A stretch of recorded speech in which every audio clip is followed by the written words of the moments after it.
it's nice to be here. This is a good crowd. Sometimes we speak to much smaller crowds than this, and less anarchist-looking crowds. I like that I'm at an anarchist book fair, and the organization of this panel is based on sound anarchist principles. We don't know what the fuck we're doing, and we'll say whatever comes to mind. May we see your ID, please, first before. So one question, I could just throw this out, something I was thinking about in the car on the way up. Can I imagine a future where there's an anarchist society that functions, that works? I mean, sometimes you'll see future novels where there's an anarchist situation after, a world war, everything has been destroyed, and then, at least for a time, there's the futuristic punk-type people picking over the ruins, and that's a pretty anarchist situation. And then there's the very idealistic novels, like Ursula Le Guin might write her book, The Dispossessed, where it's an anarchist society that works, but everybody's good. And it's always seemed to me, as a young person, I identified myself as an anarchist, and now I feel like when I see countries that fall into anarchy, it doesn't seem like it's very pleasant to live there. The fact is that so many people, have various criminal instincts. So how do you keep from people killing and robbing you? And how do you keep gross polluters from, doing Grossly polluting. And that's typically what we think the government is good for, but then the government does all these other things we don't like. So I don't know. Can we imagine a functioning anarchist society that's the utopia that we all dream of? And John and Terry, you can answer that for me. Well, I think Rudy is confusing chaos and anarchy. Anarchy is a system. It's a way of people relating. It's not, as I, just in terms of, in terms of talking about science fiction, which is a literature, which has a presence in the world, which has a history, which has a canon, and it strikes me that anarchy, and in particular, a sort of let's just say a more progressive future, has been examined in science fiction by several writers recently. Marge Piercy's, what's Marge Piercy's book? Do people know the one I'm talking about? It's a time travel book where this woman goes forward to an explicitly and well described anarchist and utopian future. Somebody help me out. It's a Marge Piercy book. This is terrible. I should remember the title. A very good book about, and it's written from sort of a feminist point of view, but there's no point in me going on about it if I can't remember the title of it. I think also Ursula Le Guin writes about a utopian and a non-capitalist, I would say, and a somewhat anarchist future in The Dispossessed. And I disagree with Rudy. I don't think she just writes about nice people. I think she actually tries to work it out a little bit. But she fudges, but everybody fudges. Pat Murphy, who was going to be here with us today, wrote The City Not Long After, I think, which is a sort of an anarchist, a somewhat post-apocalyptic anarchist future of San Francisco in particular. And it would, people know this book. It's called The City Not Long After. So I think science fiction has had, and I think H.G. Wells dealt a little bit with. Oh, I don't think we need. Do we need this? I don't. I'm really sorry. I was talking about H.G. Wells, Marge Piercy, Ursula Le Guin, and Pat Murphy, and I wonder why all the writers who have dealt successfully with utopian progressive futures are women. Perhaps realistically, because they all came out of what you call the new wave in science fiction back in the 60s and 70s when people were dealing with these issues. But I think also women have had a little more of an impetus in terms. women had to break into science fiction just like they had to break into the academy or break into politics. It happened somewhat simultaneously. It happened in science fiction with Joanna Russ and and Marge Christie and Ursula Gwynn. It happened in a fairly brief period of time and changed the field. Women also have a perhaps more or a greater tendency to be able to imagine cooperating without coercion. Without coercion. Without coercion. You're going to They stand can, by and that. because in anarchism that is what you would have to have. You would have to have people who can cooperate without being coerced to do it. And you see little microscopic versions of this in various Occupy efforts where they're deciding how to organize their protest, and they're doing it in a very kind of almost a universal committee way. Everybody's part of the committee in a sense, and it can be pretty chaotic from what I've seen. But at the same time, it is this idea of cooperation without coercion. But it's going to be, I think, in the future. I did a talk at TEDx about over the next 50 years, about the next 50 years. Rudy did one there too. And in the future, I think there will be... What the hell's TEDx? Well, TEDx is the... what's the acronym stand for in TED? It's Technology, Entertainment, Design. And there's one official TED that's in LA, and then there's spin-off TEDx's in lots of cities around the world. This was in Brussels. And everybody gives a short talk, and then they make a really nice video of it. It tends to be kind of futurologically oriented. And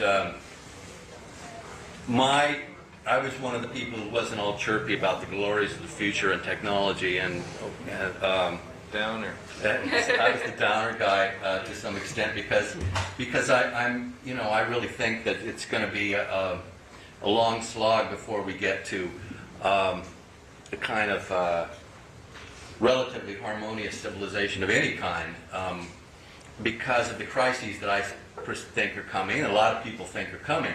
Environmental crises, economic crises, and so on. But because of these crises and the social ferment that will result from it, you'll have all these pockets that will be relatively isolated, as systems break down, and in those pockets around the world, people could theoretically build model anarchist societies. So the background of social chaos could provide an opportunity for these models of these little model anarchist societies that might be, traditionally people envision them on an island, and it could be, but it could also just be in some area of some European city where there's been like a breakdown of central control, for example, Amsterdam.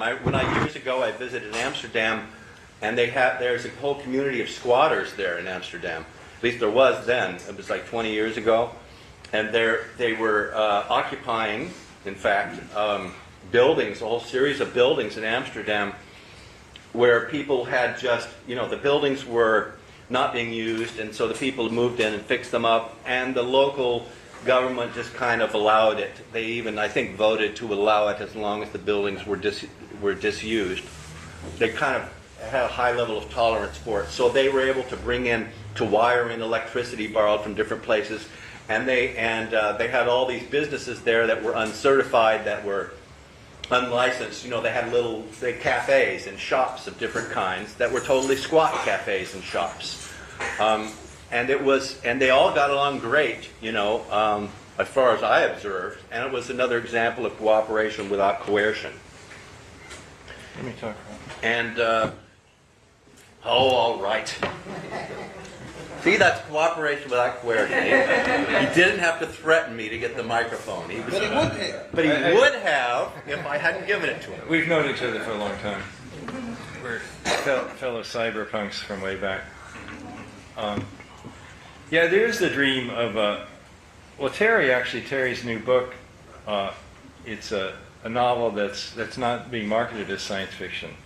It's called Any Day Now. And it's part of the story involves some time that Terry spent living on communes in Arizona. And there is this dream of the commune-type life, or the micro-pocket of your neighborhood, and you just want to say, fuck your rules, I don't want to fill out any forms, I don't want to take any tests, I don't want to do that bullshit, I don't want to work, I don't want to go, if I work, I want to just garden or write stuff, I don't want to go to a goddamn publisher, I just want to publish, I want to sell ebooks online, which I've started doing now. It's nice to say, well, I don't need the publisher, I can sell ebooks online, and instead of making $10,000 for a book, I might make $800. So it still needs some work. But there is this desire to walk away from it and turn your back on it. And I think it's a noble dream. One element, I did have some anarchist elements in my novels, post-singular and hylozoic. And there's this idea for a responsive government, it would be, I mean, there's always this idea that the web has really, is one of the great anarchist things that happened. Somehow the man didn't get hold of the web. The web is free. Anybody who wants to can publish anything they want. Anybody can go see it. It's universal communication channel, which is just, it's sort of unbelievable that the pigs let that slip through their fingers, you know? It just happened, it hatched, and before it was too late, you know, and now it's there, and they can't do anything about it that they could get away with. So there's this idea that maybe, you know, maybe there's a certain element of salvation coming to us through the web and computers. And one dream, if it could work, would be that instead of, you know, a few horrible old rich people in Washington in this over-decorated room making all the decisions, if there was some way to distribute, you know, to have this idea of instantaneous electronic democracy where everybody could be involved and, you know, essentially be having an election, you know, 20 times a day about every little thing. And then, you know, the downside of that is I don't really want to spend all my time thinking about what society is doing. I hate listening to the TV news. To me, the news is the same thing as the ads. It's the same thing as the shows. They're all just this shock propaganda to make you afraid and feel helpless, and then you'll go out and buy shit so you'll feel better, you know? So I don't want to always think about the 6 stories that they think is important on the news. And the web can, in a way, free us from that if it's not always this limited media channel of there's the 6 stories that you read about in the paper every day. You read about the Middle East, you read about oil, you read about Al-Qaeda, and it's always the same 6 stories. And, you know, they'll cycle one in and they'll cycle one out. They'll get a human interest thing. And, but it's bogus, it's bullshit, it has nothing to do with your real life. And I'm very much into the idea of trying to live locally and taking care of the people around you and your immediate environment. Okay, so let's cycle it back to Terry. Does anybody have anything? We haven't hit on the topic here. Perhaps somebody has something that we did kind of want to open this up to make a discussion about. Well, I saw it as a discussion about what science fiction. I like to talk about the history of literature, but you know, clearly I've even forgotten the names of the authors. Plug your book, Terry. No. Any day now. Any day now it shall be released. What I was thinking, yeah, I did write a new book. It's called Any Day Now. It's an alternate history of the 60s, and it's about what if 1968 had turned out differently? What would the world look like today? Differently in what way? It might actually be pretty relevant. Differently, just differently. You know, I don't know. What if the U.S. had begun to disintegrate? You know, it looked like it was disintegrating here. We just came out of a panel on the Weather Underground SDS in the 60s, and everybody, one of the questions people had, sort of unspoken, but somehow spoken, is what the fuck were you all thinking? You know, and people were thinking that it was all coming to pieces. That, you know, that the world was heading towards not anarchism, but actual socialism and anti-racism and all this kind of stuff. It didn't happen. What if it had? So that's sort of what this book's about. It's a form in science fiction called the alternate history, where you change a couple of hinges and then the door opens a little differently. But I was, somebody asked me about this book. I was in New York and we were talking on some of these subjects, and they said, why write about something that happened 40 years ago, or 50, almost 50 years ago? What would a utopian novel look like today if you were actually writing? And I've been thinking about it. And somebody said, why don't you write a novel about what if the Occupy movement worked? You know, what if it actually changed things in America? What would it look like in 20 years? What would America look like, say, if things went the way you wanted it to go? What would it look like in 2044? You know, what would be different and what would be the same? So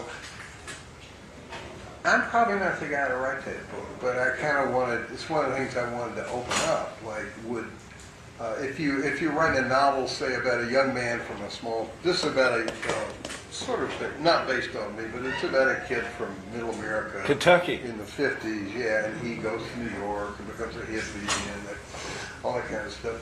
What would that same young woman or man go through in, say, that they were born in 2030, and in 2048 they decide to jump ship and get out of next exit Indiana and go see what's happening elsewhere in the world? Where would it be happening? What would be going on? What would be the constraints? What would families look like? You know, that's one of the things that Marge Piercy does so well in science fiction, and that we're supposed to be doing. I'm not engaged in it right now, but that was one of the things I wanted to ask people here. Would he hitchhike? Would she catch a bullet train? You know, how would the world, you know, like Rudy's saying, the world got unexpectedly transferred. The web, who knows? The military started it. It's all conducted on these, or used to be on these private phone lines, and yet it's the only unpoliced territory in the U.S. Still, temporarily, I think. I'm worried about it, but I don't know. Do people here read science fiction? Let John say something.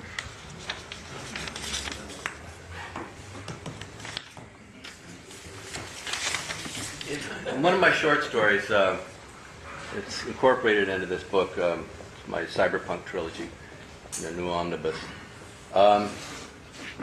There's a guy finds himself in a prison, a jail cell, you know, with a group of odd people, and the jailer is a robot, and they're, you know, and it's, the place is mostly automated. And these guys are all, this is a very cyberpunk thing. I wrote it like 18, 20 years ago, before there was the internet, before Anonymous was around. It has that flavor. One of the guys is there for having put electronic graffiti out on the television, where he makes words float across news things, you know. There have been efforts to do things like this lately, a few. So this electronic graffiti concept, a digital graffiti over that, where you superimpose some kind of radical statement over the regular media. That's a great idea. And it's in theory. It's kind of like Anonymous. Some of the stuff they do is kind of the same flavor, but I have it taken another step. And so this guy's in jail for that.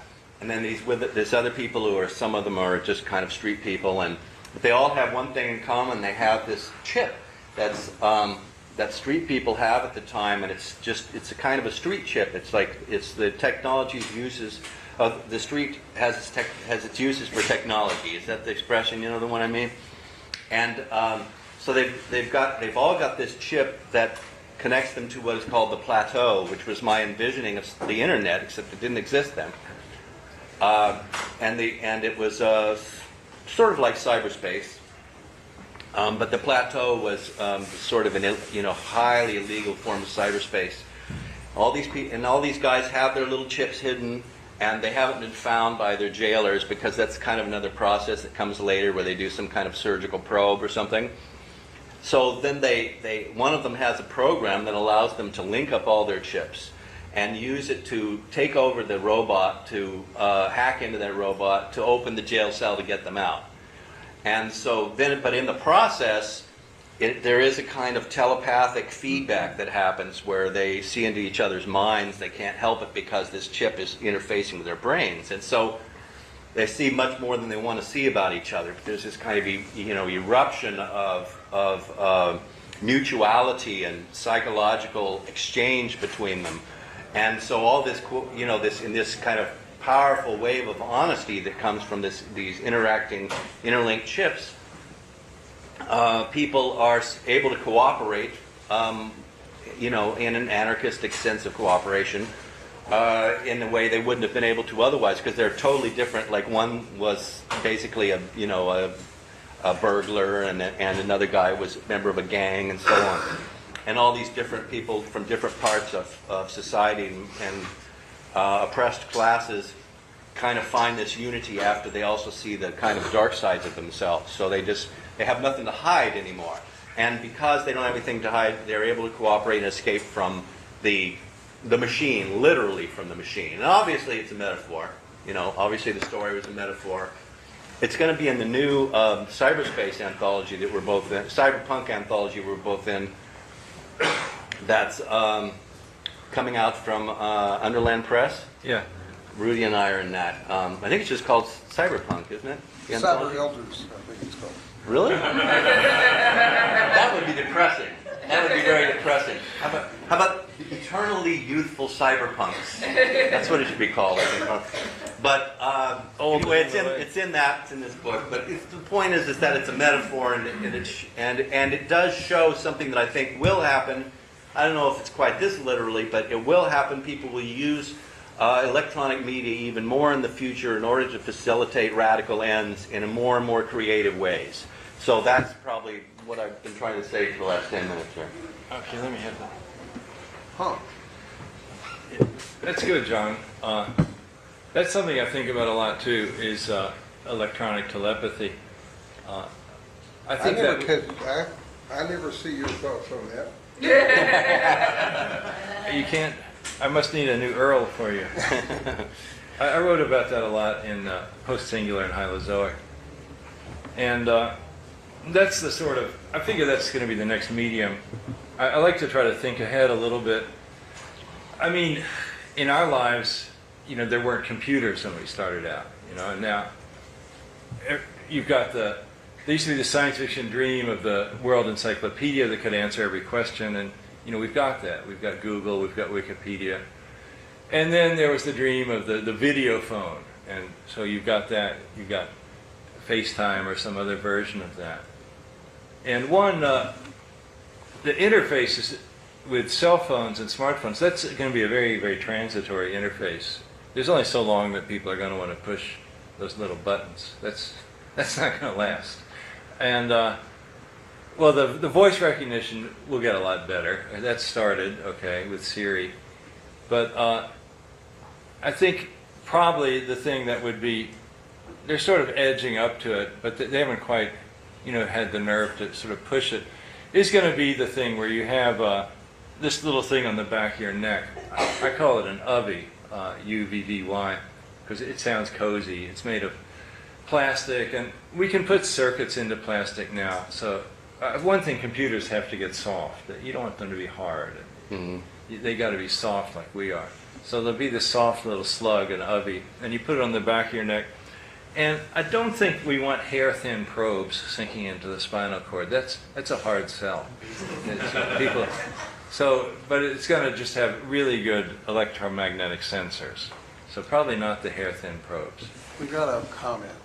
Please. Yeah, I just noticed that you requested some dialogue, and I thought that edit here would be maybe on back. maybe I'll finish it and then I'll ask you to say something. How about, let's do that. Okay. And the telepathy thing, one thing, I see that happening. At present, when you want to send somebody information, you can send them a file, or instead you just send them a link to where the information lives. And if you have telepathy, you could do that. When I explain something to somebody, I'm giving this, basically showing them this source code, this set of words, and then they try to build the same thought in their head. And it would be nice if I could just send you a telepathic link to the thought in my own head, and then you could just experience that thought directly. There's going to be some downsides with telepathy. You know, you want to worry about mind control and advertising. You don't want to be getting spam ads while you're dreaming. Spam dreams. I had spam Product dreams. placement. Spam dreams. I had an intense dream about Nissan cars last night. Yeah. A guy jumping in the air because he saved a nickel. Yeah. What a feeling. Anyway, but let's go. What was this show? What were we going to ask you here? Go ahead. Stand up and shout so we can hear. Yeah, no, I want everybody to be able to hear. So, you mentioned this idea, we're still talking about telepathy, and you mentioned this idea of technology enabling us to be more honest as like a side effect. And I think that's very interesting. I think it's also interesting that in that situation, you're like eliminating people's ability to have consent to share these things about themselves, which I think is a very like human thing, like essential to life and privacy, like the way that our world is now. Like it could be good or bad if that kind of like ability to censor ourselves and present a certain image socially was like eliminated. You're also talking about like not being able to consent to people having like the ability and resources to send you like spam advertising into your brain. That's super fucked up. Yep. So I just had this question, like the intersection of like science fiction and like I guess the like social implications of like this imaginary world where you get to create these situations. Totally obvious, but I was wondering if you ever like go through a long thought process of like an imaginary situation and world, and then you come to this conclusion of like, why don't people just change their behavior? Like, why don't we just challenge ourselves to be more honest and to come to terms with like the dark parts of ourselves and to hold a social standard where we are more honest with each other? I wanted to know your thoughts on that. Like, do you think that humans have the capability to just like examine themselves further and further to create a better world, or do you think that we need this like kind of pathway of technology? Oh, do we need a tech fix, or can people actually start being better? I think that's a huge question. In fact. Yeah, no, people will never start being better. People are never going to change. Well, But Terry has more to say. I don't have an answer to that. I do think, I mean, we're talking about, it's funny, I was thinking that one of the first things you learn as an infant is the difference between you and the rest of the world. It's like I'm inside this body, you know. I think you're probably 8 months old or something. And it does seem like one of the things they're talking about with data mining and stuff is that that's beginning to break down. You're losing not only your privacy, but in many ways your individuality. And that's really what this is about. It's about the technology. I'm glad that John brought that up, because that's what science fiction is. It pretends or purports and attempts at times to look at the future. What does technology, how's it going to change things? And that's kind of what we do. There's a thing in science fiction called the singularity. Have people heard of this? It's an idea, this guy named Kurzweil, and then a colleague of ours, what's his name, Werner Vinge, Bruce Sterling talks about it, where society, things are changing so fast, exponentially fast, that all of a sudden the world, we're going to wake up one day and the world's going to be unfucking recognizable. It's just like, it's going to be so different that we can't live in it. And I think that's part of what you guys are talking about. I mean, it's where you're no longer separate. To me, I'll say, and then I'll surrender this, I didn't agree with the singularity. I feel like the singularity happened about 75 years ago. And our parents, my mother, went to, my mother was born, there were cars, but they were curiosities. To go to town was a big deal. There was no telephones, there was no radio, there was no, you couldn't remember music. People made music, but they couldn't play Elvis Presley or Caruso. They had to, so to me that was the singularity which happened in the early part of the 20th century. But yeah. So, Shirley, you mentioned Anonymous, and if you look at Anonymous, they wear masks that were taken from Alan Moore's V for Vendetta. Yeah. And so I'm thinking, Not my an question to accident. you is, have you guys experienced anarchists using your ideas in a very salient way? Basically, what an anarchist, one of science fiction writers, right? Because a lot of the inspiration that they take is from your work, especially cyberpunk stuff.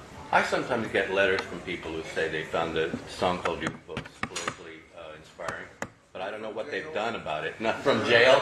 In one case from jail. And the guy was in jail for having something to do with animal rights, animal rights action, in fact. Where he'd been doing a very, radical animal rights action. David Agranoff, who's a well-known kind of underground novelist. Okay. And so there's one. His general thrust is sort of anarcho-syndicalist or something. But Ursula Le Guin, The Dispossessed that you mentioned, that book has influenced people's thinking. A lot of people have had workshops reading it and then discussing, well, would this be what it's like, to have a society like this? Would it have these problems? And I think that's an example of science fiction, and probably Marge Piercy too, influencing people out in the field. Because science fiction is like a computer model in a way of the future. And except the computer model happens to be, actually, in the form of words and prose and so on, or movies sometimes. In my story, relevant to what she was saying, my story, the people who were, sharing this stuff and kind of having this radical honesty in order to get to the point where they could work together and merge all their chip power enough to get out of prison, they were kind of making a sacrifice to do it. But they knew that it was going to suck, that that they had to, not getting out of prison was going to suck, that sharing their minds with one another in this radical way, in this extreme way, was going to be embarrassing, and I put in the embarrassing parts of the story, and dangerous and so on. They knew that, and they risked it in order to get out of prison. So that's kind of like what people will make the choice sometimes for a more radical honesty with each other in order to get somewhere together. And so it's the risk they take. That's kind of how I would answer that. And one of my theses has been that we have to manage technology. We have to command technology and not let it command us. And we're in danger of it being, overwhelmingly part of our lives to the extent where we lose power and freedom to something that's supposed to empower us and free us. There are people who are wisely, I think, now arranging for their children to have technology breaks or technology vacations. They go to special camps are created where you are told you are not going to have your cell phone or smartphone or any computer. And it's like they have to frame it that way for these kids to understand that, to say, now let me get this right. It's like to them, like to my son, my youngest son, that would be like saying, yes, you are going to be leaving one of your legs at home. It's almost like that to him. But it's just a little temporary thing, and then they get over the trauma of it. Some of them really freak out. And then they find out that it's really a good thing, but it's a vacation from it. It's not giving it up. It's not being a Luddite. It's putting it back in balance. And the other thing is taking command of it for, the purposes of the people rather than, the big corporations. If I may, Yeah. I might be branded as a Luddite, but when I look at science fiction, it kind of really fetishizes technology. But I see technology as like really damaging to our planet. Like we're engaged in a war in Afghanistan to control rare earth metals. We're going to strip mine a million-year-old salt flats in Bolivia to extract some minuscule amounts of lithium. And like where do we stop? When do we realize that technology, like we have to balance all these social needs, social like It's true. damages that we can inflict upon ourselves, but also the very real damages that we're inflicting to our planet to control these resources, and then like how we dispose of these resources are also damaging to our planet. And vast amounts of energy that need to be produced to maintain our technology is also damaging to our planet. So like when do we say like, okay, technology? Okay, that's a good point. One thing to keep in mind, science fiction is a very broad field, and there's all sorts of aspects to it. And if you've seen some science fiction movies, that's not necessarily what John and Terry and I are writing about. Generally, I don't really fetishize technology and think of it as an unalloyed good thing. It is disturbing, the business, what they're doing to try to get this. One thing I feel like I didn't really do justice to your question about whether we could change the nature of humans rather than hoping for some kind of technological implant to improve their behavior. And people, and I said rather shortly that people are not going to get better, but that is something I think perhaps when you're younger, you're maybe more optimistic, and now I'm the bitter old man. And people, I have not observed them getting better during the 60 years I've been here watching. And when I do historical research, there's always, people being complete assholes and ripping each other off, and I don't see that ever stopping. So how do we work around that? I guess that's the question. And can tech help us? There is a trend, though. We have women's rights now variable around the world, even in this country. But compared to 100 years ago, there's a general trend toward human rights. That's true. There's a general trend toward democratization of different kinds. Right. It's uneven, and there's corporatization, and there's all this stuff working against it. But the general trend is the fact that there can be an anarchist book fair right here. Probably 100 years ago, if there was, the police would be sweeping through here. Anarchists were arrested 100 years ago in the United States, and so there are things like that. There are things like that to be optimistic about. But one thing I wanted to say was that I'm optimistic because everything will be terrible. And that was the theme of my TEDx talk. I'm optimistic because we're going to have a series of crises, a lot of them ecologically based, and we're going to learn from them because we'll have to. Like recently it was announced that we only have 5 years to get control of global warming. It's not going to happen. We're not going to do it. We're going to fail because there are too many forces arrayed against us. So that means we're going to have all the consequences of global warming, which will mean huge population centers being moved around and a vast increase of refugees. And It'll be a seething anthill. it'll be a mess. I see a lot more questions out there. Yeah, we're running towards. So let's go ahead and just do questions. This guy in the front row here. What do you got? I was curious what you guys thought about questions about authorship and the science fiction of the future maybe not having this, author authority figure. Though I have great respect for the authors. Oh, we're authority figures. That maybe the emergent culture of viral sharing and sort of YouTube type stuff and fan fiction that's kind of collaboratively created and maybe doesn't have a centered authorial voice. Well, I'm into the sharing thing. I've released I've released a couple of my books as Creative Commons books. You can get my big book, The Ware Tetralogy. And then I edited a free webzine called flurb.net. We had that guy Agaronov had a story on there. And that comes out twice a year. And that's sort of a sharing thing in that strangers send me stories and then I format them and put them together and I don't pay them and nobody makes any money. It's the anarchist ideal. We've all been in that, actually, Yeah. though. The All other three of us have. And Yeah, Bruce Sterling has had things in it. It's a great zine. Flurb.net, yeah, check it out. not But the .com. author's name is always on the story. Yeah, That's true. Yeah. That's But true. fan fiction, that's sort of, for us, for pros, that's sort of not a place that we want to go.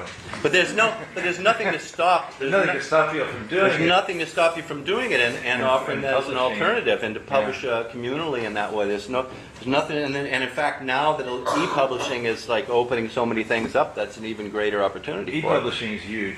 We It's had a huge. question. It was The guy in the very back row there?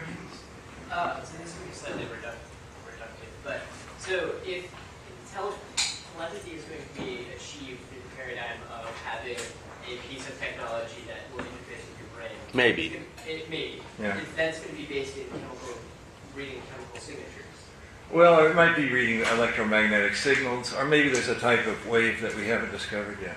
Well, so you're going to be taking this analog thing, creating it, transforming it into something digital, and then translating it to someone else, and which will be then taken back into analog. So because Well, the thing, maybe the hard to device. teach someone to have them Yeah. understand that empirically. Do you think that Lost in our brains will translation. be able to? Well, if I say I'm having a bad day, Yes. you hear that, you think of the last time you had a bad day, and you say, oh yeah, I understand you. Yes. You don't know exactly where I'm coming from, but you can synthesize that. If you're giving somebody a piece of your brain, do you think that we'll be able to actually understand that? Or Well, it's one thing we might get away from digital. Once we start using these more biological, biochemical computers, they might not be digital anymore. So they might be analog. So it might be like it resonates. Language is a funny thing where it's this toolkit where you're building a model of what's in somebody's head just from this arbitrary system of grunts and squeals that you hear. It's very odd. The thing is, there'll be an interface that translates, right? That'll take that and that'll put it in symbols that you can read, and it can be wrong sometimes. So if There you won't don't be have symbols, if you have a though. cheap system, you could end up getting the wrong mind read. I read in your mind you're going to kill me. That's a No, good that's not checklist what I. story, yeah. You know. Yeah. Somebody had their hand raised and I can't read it now. The lady here. Rudy, go ahead. I have a question regarding environmental crises leading to kind of the sort of an ultimate change in people's sort of social organization and behavior. I guess my question is, given the way environmental, sort of climate justice, environmental racism is set up, so the people who are already being affected by global warming are people who are, very, very under communities that really don't have voices. So you're talking about indigenous populations, low-income communities. And they're already being affected by these changes, and that is starting to kind of change that system. And I think it's going to be a long time with technology and with, just kind of geography till, white or more upper, people with more participation are trying to do those changes. Do you really think that, in the near future, that sort of catalyst is going to start moving, start changing our social organization or start spurring things? Yeah, I think that there's going to be a whole isolated part of the world that is kind of a technocratic elite, and they're not going to be that affected by these crises because they have control of the resources, and the danger is that they are going to also have control of one of the most important resources, which is education. And the capability of learning about how to use these different, electronic devices and computers, and to a large extent, I mean, there's a sort of universality of it, but not really, and it's going to get more and more complex. And some people are going to be and also people with money are going to have more technology, or people with other resources that are the equivalent of money, and they're going to tend to agglomerate it to themselves. And those people are going to be very eccentric people, and a lot of their time is going to be spent in virtual reality, where they're, you know, living their little fantasies and stuff. And it's going to be, they're going to be a real problematic area of society, and I really think they'll be quite oppressive. And the only way around that is for other people to educate themselves and use technology. You know, to reach out to people, for example, in the third world and different kinds of unempowered people. There have been efforts to get laptops and education about how to use them to people in rural India, for example. I mean, there have been programs. Walter de Brouwer had a program where he did that, and he distributed hundreds and hundreds, I think actually thousands of laptops around, and I don't know how many were really used, but that the idea is to get those people empowered so that you counterbalance those other people. And that unless you do it, then we're going to be all at a grotesque disadvantage. Kind of the opposite of a tech break. So, Dr. Good. Yes, please. With that, or just what you're saying about like empowering indigenous people, I think it's also going to be about learning from those people. Like if there's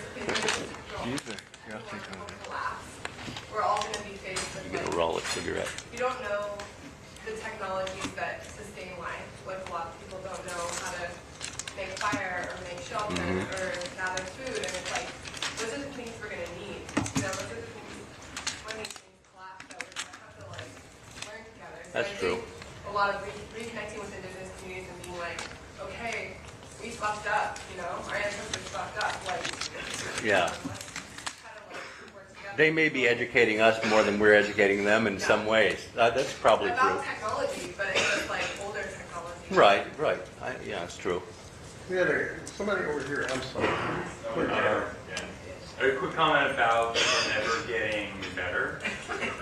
People act just the way that they're acculturated and the way that their psychology sort of drives them to be. I personally don't need a cop in here to prevent me from murdering anyone here because I'm a good person. And so that's sort of like an individual case.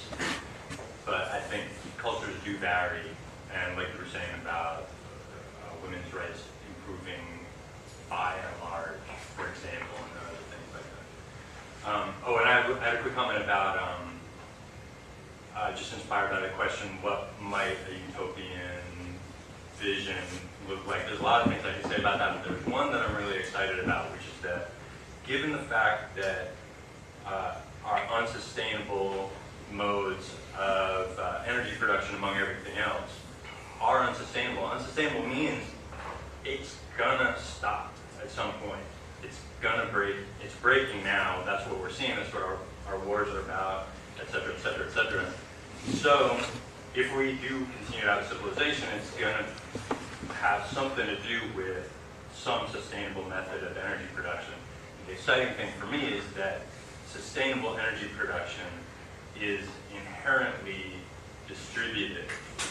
It's inherently local. Everything that, at least that we know of now, the exciting thing for me is the political implications of that. You don't need a state to be investing in things like nuclear plants and coal mines and foreign wars. If you can do it yourself, you kind of need a state less. The energy thing is a big deal. Absolutely. It's odd when you see the figure that the U.S. exports more oil than it imports. That's kind of weird. You've got somebody on your lips. Yes. I am young and I have no either. I'm very bitter also. Right on. But that's why an anarchist, I don't think that there's no plateau of utopia. But that being said, I really appreciate your work, Terry, in imagining if counter-revolutions didn't happen. And Fire on the Mountain is a really incredible book. And I also wanted to give a shout out to a comrade in Chicago, Jeremy Hammond, who's facing 30 years in federal prison for hacking a private CIA. All right, yeah. So if you wanted to talk about donating books to mail to him or to these costs, let's talk later. Cool. Okay, sure. We can send I'll send him a book. books.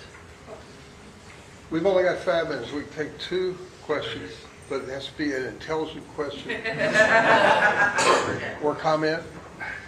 Please, yes, yeah. Go ahead. Yeah. Yes, you. Okay, Badly. so we're facing these like ecological collapses, and so obviously we have a lot of work to do. And so I'm imagining like little kids in the 70s are in front of their TVs and they're seeing the rocket ship blast off. They're like, badass! And they're like, I'm gonna be a scientist, I'm gonna be an actionist. Like, I'm gonna make technology like accomplish these goals. We're gonna reach far, like greater lengths than we'd ever imagined. And so nowadays I think of kids who are like watching their TV and they see like sea fighters and they're like beating the crap out of each other.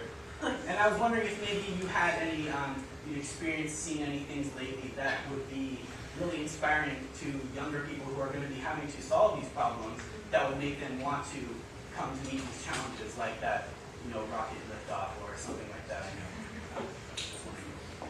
Well, I'm let me excited say, about self-publishing ebooks. I think that's going to be a big thing. It's empowering. science fiction, actually, there's a young writer named Paolo Bacigalupi, who I'm a big fan of, who writes a lot about global warming and all like that. I mean, science fiction is dealing with it. We've come a little slow to it, but we're dealing with it. But the rocket ships, we thought that they would change everything, and they didn't. What's Paolo, what? Bacigalupi. You can't spell? Bacigal. Anyway. Just give him the name of this book. What's the name of the book? Shipbreaker. What's he doing? I don't know. Anyway, he said, Google him up, Bacigalupi. Yeah, the wind-up girl. Wind-up Girl. Wind-up girl. One Yeah, of his books? he's a cool dude. Just writing very ecologically interesting stuff. Science fiction is late dealing with this. Well, not really. It's Oh, there were not lots of really. eco-disaster novels in the 70s. Yeah, that's true. That was a whole genre. Hey, listen, thank you all for paying attention to us.